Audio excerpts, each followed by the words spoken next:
Welcome to New Possibilities. I speak truth to power without fear.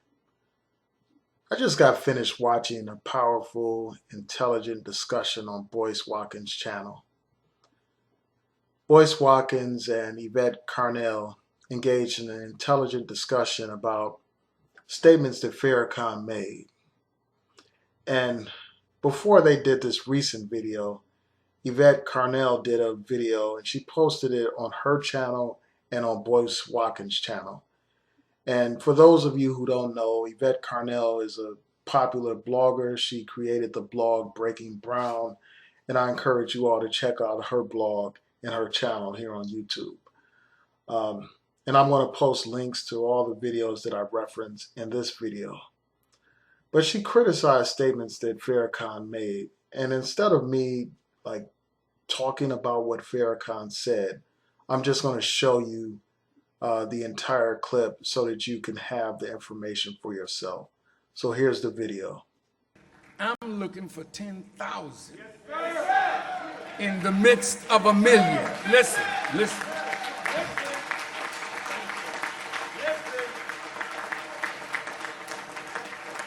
I'm looking for 10,000 in the midst of the million. 10,000 fearless men.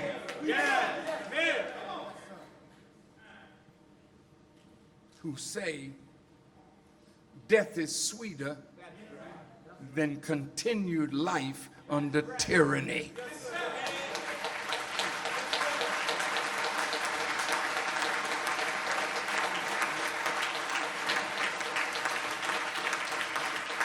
Death is sweeter than to continue to live and bury our children while white folks give the killer hamburgers.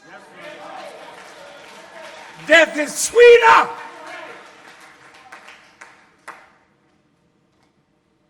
than watching us slaughter each other to the joy of a 400-year-old enemy. Death is sweeter.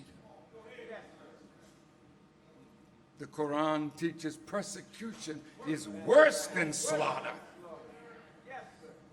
Then it says retaliation is prescribed in matters of the slain. Retaliation is a prescription from God to calm the breath of those whose children have been slain. So if the federal government will not intercede in our affairs, then we must rise up and kill those who kill us. Stop them and kill them and let them feel the pain of death that we are feeling.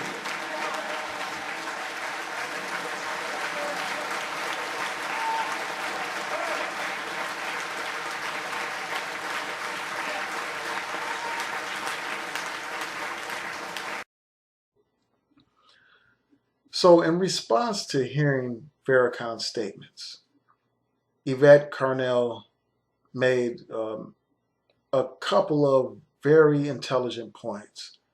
The first point that she made was this. She expressed concern about Farrakhan's rhetoric and the impact that his rhetoric may have. She talked about how some African American people may actually be inspired to act upon the statements that Farrakhan made. And she uses the example of Farrakhan making statements in the past and acknowledging that those statements inspired people to actually assassinate Malcolm X. So she talked about how possibly people may hear Farrakhan speak and they may actually be inspired to actually track down people and retaliate against them for acts of violence. And after making that point, she went on to make an even more important point. And that's about the whole issue of planning. She talked about how Farrakhan really doesn't have any kind of real plan for this type of retaliatory action. She talked about how this is just rhetoric for the most part and how there is no plan behind the rhetoric.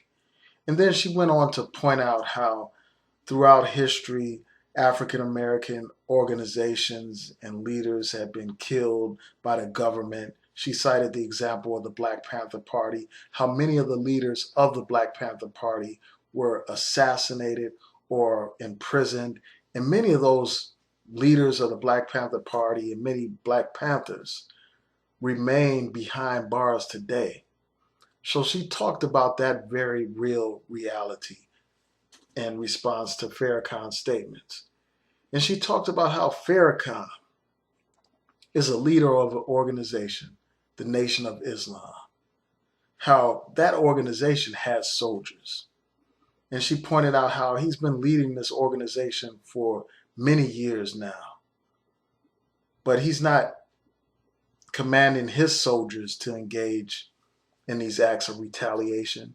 And she pointed out how members of the nation have not retaliated for these acts of violence, and that there's a real possibility that members of the nation won't be involved in any of this talk or this actual action involving retaliation.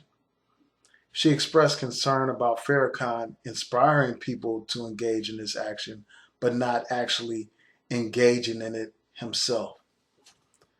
Just sitting back and watching events unfold and, inspiring people to engage in these acts without actually participating in it and without actually defending the people who engage in those actions.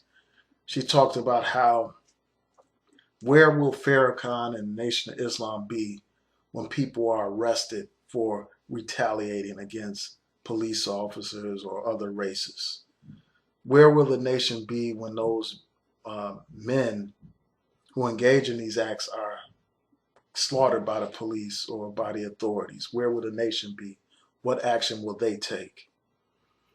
So she raised some very important points that are worthy of a response. And I hope that Farrakhan or members of the nation provide some kind of substantive response to what she's saying, because she raises valid points. The Nation of Islam as an organization for years never advocated armed struggle. In fact, the main leader of the Nation of Islam, Elijah Muhammad, opposed armed struggle for, obvious reasons. But obviously when people hear Farrakhan talk about the need for retaliation for these acts of violence that are committed against Black people, obviously when we hear that, it resonates with us. The rage and anger resonates with us. We feel that. In fact, none of us would cry a tear if something were to happen to George Zimmerman. We wouldn't shed one tear if he were to be killed. This man killed a 17-year-old boy, and the justice system let him get away with that crime. In fact, they not only let him get away with it, he was recognized and celebrated by many people. He was viewed as a celebrity. He was featured at gun shows and he was giving out autographs. And at one time, there was talk of him participating in a celebrity boxing match. This is what they've done. They elevate these killers of our people. They elevate them. They raise funds for them. They support them. They canonize them. They make them into heroes. Because in the words of Tupac, to kill a Black man makes you a hero.